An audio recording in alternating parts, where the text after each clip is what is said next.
Welcome back to Revenge Plus, where revenge isn't just sweet, it's unforgettable. Let's dive into today's unforgettable story. Sign here, or we'll make sure you never work in this industry again. Those were the exact words my boss whispered, barely audible, as he slid the resignation letter across the table. My hands froze. The office around me seemed to blur, every whisper, every fake smile crashing down like broken glass. I looked at the paper, my name already typed in bold like I had already agreed, like they'd decided for me. Have you ever felt like your entire life was being rewritten by someone else, and you're not even holding the pen? I'm Natalie Carter, Senior Project Manager. 7 years with the company. I led our most successful campaign to date. And yet, in that moment, they treated me like a disposable intern. Not even a thank you, just threats. And a pen. Why would they do that? The answer isn't simple. Because this wasn't just about me quitting, it was about control. Image, money, and power. I wasn't supposed to question it. I wasn't supposed to resist. But I did. And that's when the real story began. Because what they didn't know was that I pressed record before I walked into that meeting. You see, I had a feeling something was off for weeks. The hushed meetings behind closed doors. The way my access to documents started quietly disappearing. The new assistant who never made eye contact but always watched. And the final straw? A calendar invite labeled performance review with no agenda. Sent at 2 a.m. so I wore my simplest black dress that day. Tied my hair back like I always do when I'm ready for battle. And tucked a tiny voice recorder into my purse. Just in case, and thank God I did, because the moment I stepped into that glass conference room I was walking into an ambush. And they had rehearsed it like a play, 3 people. All fake smiling, HR director, legal counsel, and my direct manager Derek. God, if only I could show you the look in his eyes, not fear, not pity, triumph, he thought he'd won. That this little staged meeting would end with me walking out quietly, head down, job gone, name buried. He underestimated me. They started listing false accusations, made-up performance issues, client dissatisfaction that didn't exist, vague behavioral concerns. All nonsense. I asked for proof. They offered none. Then came the line, we suggest a peaceful resignation. It'll look better on your record. That's when I said nothing, just smiled, and mentally noted every word for the court. But let me ask you something. If someone tried to erase everything you've worked for with one sheet of paper, would you just sign it? Or would you burn the whole script? Because I didn't sign that day. I walked out calm, composed, recorder still running, and as I hit the elevator button, heart pounding, I knew exactly what I had to do, but what kind of people do this? Who sits around a boardroom table and decides to ruin someone's life, just because they can? Let me tell you who Derek really is. Derek wasn't always like this, or maybe he was and I just didn't see it. That's the most dangerous kind of villain. The one who hides behind charm and courtesy, the one who smiles as he slides the knife in. When I first joined the company, Derek was already in a management role. He introduced himself with that easy confidence, the kind that makes you feel safe, seen. We don't do hierarchy here, he said during our first team meeting, flashing that perfectly rehearsed grin. Everyone's voice matters. What he meant, I would learn later, was that his voice was the only one that mattered. And he'd spend years slowly, methodically silencing everyone else's. At first, it was small things. He'd take credit for my ideas in meetings, just subtle enough to pass unnoticed by outsiders. I remember once I proposed a client engagement strategy in a brainstorming session. 2 days later, Derek presented it to the board as his plan, calling it an epiphany he had while jogging. I confronted him privately and he laughed. That's how the game is played, Nat, he said. You want recognition. Be smarter. Then came the mistakes. Reports I submitted that somehow had missing data. Budgets I never touched, suddenly showing overspending under my name. I triple-checked everything. I stayed late. I kept receipts literally and figuratively, but every time I brought up discrepancies, he'd dismiss them with mock concern. Are you sleeping enough? He once asked, feigning worry. You've been off lately. He was grooming my downfall. And then there was the intern. Her name was Lisa, young, ambitious, sharp as hell. I took her under my wing, taught her more in 3 months than I'd been taught in my first year. She was grateful, eager, loyal, until Derek took notice. One Friday, I stayed late to finish a proposal. I went to the break room for coffee and stopped in the hallway, voices, Derek and Lisa, low, intimate. Then I heard him say, Natalie's not a team player. But she won't be here much longer. Laughter. Lisa got promoted to full-time the next week. From that point on, things escalated. He started cutting me out of key meetings, transferring my accounts to other managers without notice. When I tried to push back, he claimed I was becoming combative and difficult to collaborate with. He used every tool in the corporate playbook to isolate me. Subtle gaslighting, miscommunication, reputation sabotage. He didn't need to fire me, he just needed me to feel like I had to leave. And the worst part, no one saw it, or if they did, they stayed silent. People were scared of Derek. He was connected, a rising star in the company. Friends with the VP, the kind of guy who always made sure to grab drinks with the board after work. He controlled the narrative, and anyone who questioned him was suddenly on performance review. I wasn't the first person he targeted. I found that out much later. Another woman, Janelle, a former manager, left the company after a mysterious HR investigation. I reached out to her through LinkedIn and she agreed to meet for coffee. She looked like someone still carrying the weight of a story no one believed. "He did the same thing to me," she said quietly. "He makes you think you're crazy. And when you finally break down, he tells everyone he tried to help." That conversation lit a fire in me. It was no longer just about my job, it was about truth and justice. And making sure this manipulative snake didn't do this to another woman. But it still didn't explain why he was doing it now. Why the urgency to get me out? Then I found the file. It was buried deep in the company's shared drive, a folder misnamed, poorly hidden. Inside, budget breakdowns, email attachments, reports marked confidential. And right there in black and white was the project I had managed for 8 months, the one that secured our biggest client of the year. The final report had been altered, my name removed, Derek's name inserted, and next to it, a multi-year bonus clause triggered by project success. 7 figures. He needed me gone before the audit, before the board asked questions. Before I could speak, I wasn't just a threat, I was proof, and that's when the puzzle clicked together. The fake accusations, the late-night calendar invite, the carefully staged resignation meeting. He didn't just want me gone. He needed my silence, but he forgot one thing: I had recorded every word. And once I knew what I was really dealing with, I started planning, not just to survive, but to win. I had to be smart, precise. And I had to play the same game he played. So while he thought I was broken, scared, jobless, I was building my case, and I wasn't alone anymore. But what do you do when your enemy is protected by power? When the system itself is rigged to protect people like him? I had one shot. One piece of leverage that could crack everything open. And it was hidden in the tiny silver recorder sitting in my drawer. I didn't sleep much that night. The recorder sat on my kitchen counter like a ticking bomb, small, unassuming, but holding the power to bring everything crashing down. I played it back, hands trembling slightly as Derek's voice hissed through the static. "We both know this'll go smoother if you sign. No fuss, no headlines." Every word he spoke dripped with quiet menace. And every word was now mine. It was then I realized I couldn't just react anymore. I needed a plan, a strategy. If Derek was going to play corporate chess, then I would play it better. But not just with moves, with precision. I spent the weekend building a folder on my desktop titled Rainy Day, password protected, inside. The audio recording, screenshots of altered documents, emails mysteriously reworded after being sent, calendar logs. I even backed it all up to a cloud account under a pseudonym just in case. This wasn't paranoia anymore. This was war. I flash back to something my dad once told me. He was an attorney, the old-school kind who still believed in decency and decibels. "Never walk into a courtroom unless you've already won the case," he used to say. "If the facts are shaky, the story will break.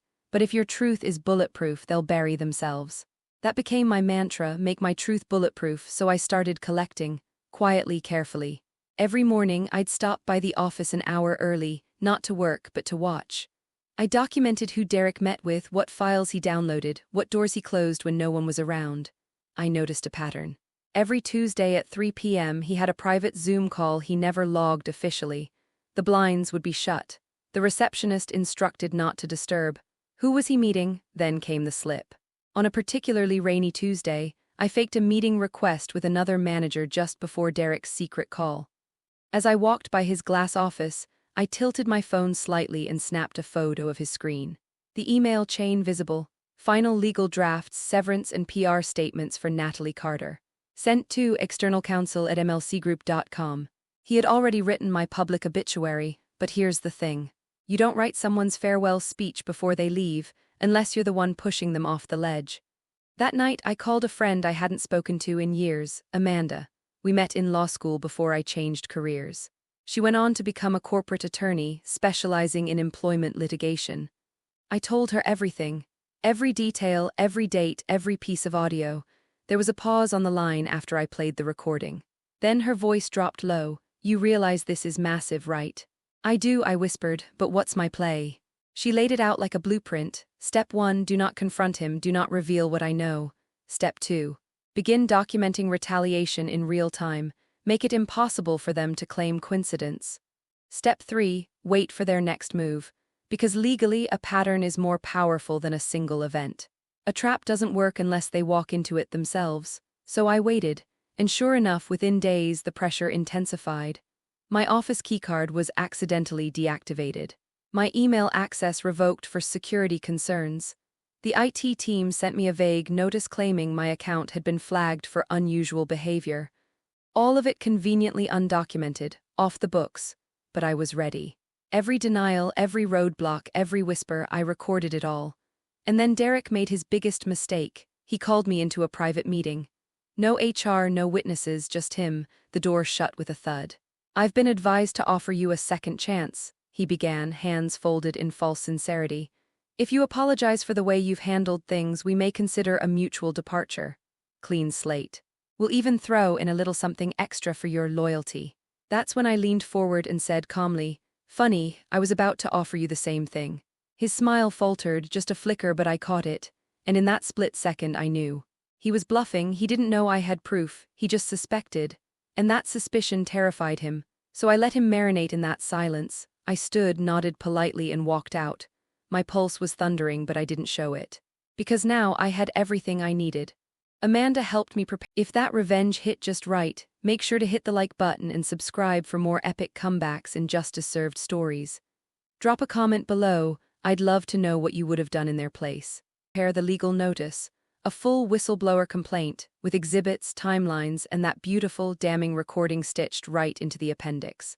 We didn't send it to HR. No, we sent it above them, to the company's legal board, CC'd to external legal counsel, and blind copied to a journalist contact Amanda trusted. Within 24 hours, my inbox was flooded. First, silence. Then panic. Then a very carefully worded invitation from the executive VP. Hi Natalie, we'd love to schedule a conversation regarding your recent concerns. Please let us know a convenient time. Now they wanted to talk. I showed up to that meeting in the same black dress I wore the day they tried to force me out. The irony wasn't lost on me. Inside, I was met with a very different tone. Apologetic, measured, legal representatives flanking the VP who now avoided eye contact. We were unaware of the behavior you've experienced, he began. I nodded slowly, then slid a USB stick across the table. Then this might be enlightening. I didn't need to say anything else. They knew, the game was up. And Derek, he was nowhere in sight, but here's what's funny, I wasn't even after revenge. Not really. I wanted truth, I wanted accountability. And I wanted to make sure that the next woman who walked into that company never had to hide a recorder in her purse just to protect her name. But do you know what happens when people like Derek start feeling the walls close in? They make mistakes, big ones, and the next one would cost him everything. Derek must have thought I would disappear after the meeting with the executive board, that I'd take a quiet settlement, sign a few NDAs, and vanish from the company like a bad memory. He clearly hadn't learned a thing. The day after I handed over the recording, I got an email from him. Not from his work account, no, he was smarter than that.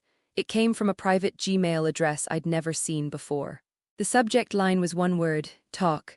I opened it, a single sentence. Let's be adults about this, name your price. My stomach turned. He still thought this was a negotiation, but I wasn't playing poker. I wasn't bluffing.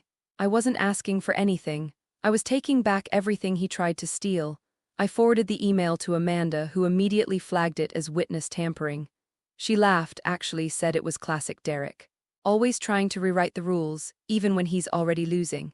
And that's when we made our move. Amanda filed a formal motion for a temporary restraining order, not just against Derek, but also against the company, preventing them from destroying or altering any internal documents tied to my name. You should have seen their faces when that landed on their desks. HR scrambled. Legal started stuttering. Suddenly, everyone who had ignored me for months was very, very interested in finding common ground. But there was no ground left. I wasn't looking for peace anymore. I was building a fire, and it was spreading faster than they could control. The next day, I returned to the office not as an employee, but as a ticking time bomb they couldn't disarm. I walked in calmly, shoulders back, eyes forward.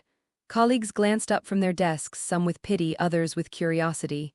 Derek's office door was shut tight. Too late, Derek, far too late. While he stayed hidden behind frosted glass, I met quietly with two people who had reached out after hearing what happened, Jenna from finance and Malik from operations. Both had stories, both had receipts. Jenna showed me emails, Derek overriding her reports, inflating expenses, and pressuring her to adjust numbers to match projections. Malik, he had screenshots of Slack messages where Derek joked about cutting the fat and engineering exits for people who were too expensive to keep. This wasn't an isolated incident. It was a pattern, a strategy. He wasn't just coming after me, he had created a culture where fear was currency and control was policy. And that's when I realized I could win so much more than just my job back. That afternoon, I met again with the executive board, this time with Amanda at my side, dressed like Justice herself in a navy blazer and sharp heels. She laid out every piece of evidence one by one. Derek's manipulations. The forged reports, the hush emails, the tampered accounts, the gaslighting, the threats. When the recording played, his voice unmistakable, smug, venomous, you could hear a pin drop. We both know this'll go smoother if you sign. Just make it easy on yourself, Natalie. It wasn't just a resignation scheme, it was calculated harassment, retaliation, fraud, and it was all on tape. One of the board members actually stood up and walked out. Another just buried her face in her hands. And the general counsel? He quietly asked if we'd be willing to pause formal legal action in exchange for a high-value settlement. That was their word for it. High value, my word for it, justice. But I wasn't done. I leaned forward and asked, will Derek be stepping down? They didn't answer immediately, but I didn't need them to. Because just before we left, an assistant rushed in and whispered something into the VP's ear. His face dropped. He nodded once, then looked at me.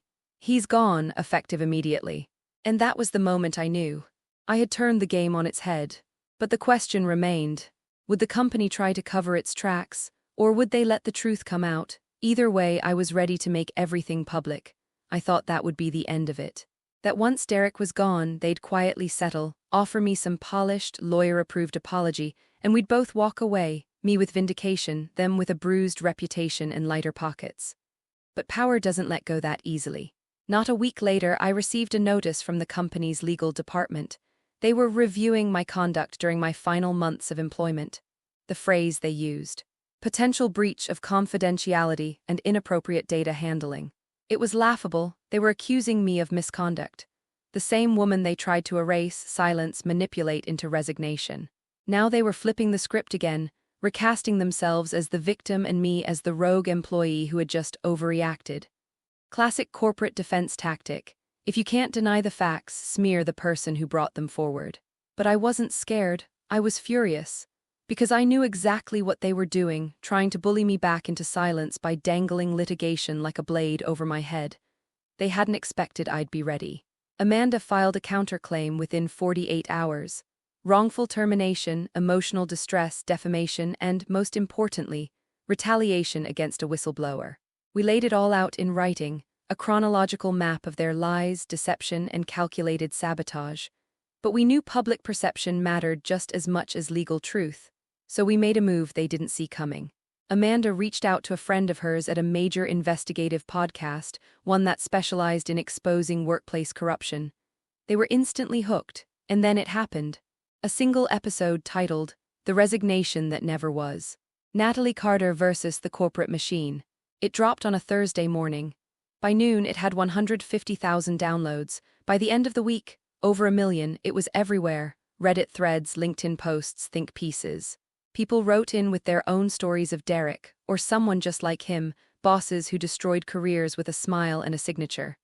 And then the dam broke. The evidence we had been sitting on quietly, the emails, the audio, the testimony, it wasn't just proof anymore. It was a spotlight. Within days, 3 former employees reached out with their own legal filings. One had been forced out after returning from maternity leave. Another had their pay mysteriously reduced after reporting accounting irregularities. And the last, a former junior analyst who Derek fired for attitude, when in fact she had reported him for manipulating numbers. Each of them had a story. Each of them had a name, and now they had me. We joined forces, filing a class action suit against the company, naming Derek explicitly, along with 3 other senior executives who had helped orchestrate the cover-ups. And the best part, the smoking gun came from someone still inside. A quiet, kind IT specialist named Marcus, who had overheard my case, read the coverage, and felt something twist in his gut. He came forward anonymously at first, sharing server logs and internal Slack messages that proved everything. Derek had ordered files to be deleted after my resignation meeting. The legal team had flagged my name in advance, preparing narratives and leaks to spin the story before I ever had a chance to speak. It was destruction of evidence, and once that got out, the legal tide turned. Their attorneys went from smug to scrambling. My case was no longer a nuisance, it was a reckoning. The company issued a public statement denying wrongdoing, but even that backfired. Every word was dissected online, every denial met with side-by-side screenshots, timestamps, and fact checks from strangers who had nothing to gain, only the truth to defend. And then came the court date. Not just arbitration. Open trial, they tried to stop it, settlements, gag orders, private offers. One figure had more zeros than I'd ever seen in my life, but I refused, because it was never about the money. It was about never letting someone like Derek win again. So I stood on that witness stand, looked into a courtroom packed with reporters, former employees, lawyers, and executives pretending not to sweat, and I told my story. Word by word, no shame, no hesitation, no mercy. When Amanda played the recording again in court, I watched jurors flinch. Some looked angry, one looked heartbroken. And when the verdict came, I didn't smile, I just exhaled. Guilty on all counts. The company was fined. Derek was banned from holding any executive position for the next 10 years. And me, I was awarded 7 figures in damages. But more importantly, the story became law school case study material. Because when one woman records the truth in a room full of liars, she doesn't just win, she rewrites the rules. The fall of Derek wasn't loud. It wasn't dramatic.